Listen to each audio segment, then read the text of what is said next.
When I think about it, black films in Hollywood, the 90s may have been the last golden era, dare I say. Now, obviously, you started off the 90s with Spike Lee doing his thing before the hood movies took over.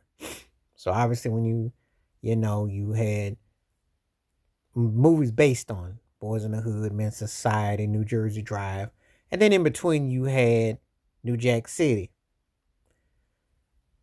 and you had Set It Off.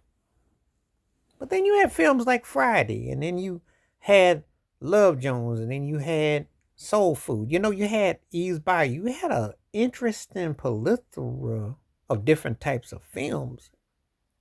Obviously, you had a movie like a CB4. You had conscious, unconscious, and in between of everything. But was it the last golden era of black film? Because you can make the case that the 90s was, I said that from the music perspective. I've said that musically, that's the last era of R&B. Before it got tampered where hip hop took everything over, that was the last of its era. And I could say that in the film, because then after that, you had Tyler Perry dominance in biographies, and you've had people who blew up and stuff. But there was something about that 90s era that was like, it was that era. And Denzel, of course, was big with Malcolm X, and he had a big run in that era. Eddie Murphy still had a run in that era. Martin Lawrence had a run in that era. Obviously, Morgan Freeman, Samuel Jackson, Wesley Snipes. You had Angela Bassett had a big run in that era. So you had people who had runs in that era. Whitney Houston had a run in that era too.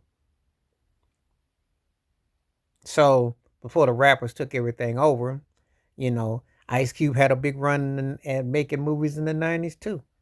They were hits. You had the F. Gary Gray directors. You had an interesting era of black filmmaker and the Hudlin brothers. hmm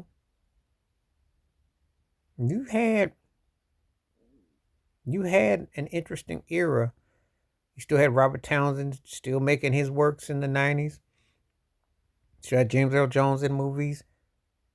You still had an interesting mix. It was a very interesting mix if you think about it. Um, a lot of interesting people coming along, and John Singleton was big in the era too. Had quite a bit of films. You know, Rosewood, obviously at the Boys in the Hood, Higher Learning, Baby Boy. You know, Bing Rounds was big in that era. You had quite a few. You had, well, later on to the O's, but it's still a carryover from that era. But you had quite a few people that were making inroads with their films. House Party was big. Robin Harris, rest in peace. You had quite a bit going on. hmm Quite a few films. One of my favorites was The Inkwell.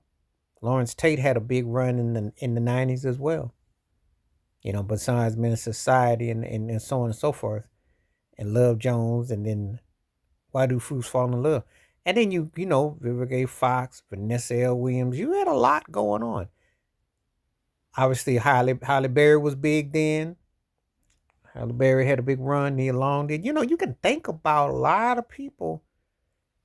Will Smith was huge. Queen Latifah, you know. So quite an interesting era of black filmmaking.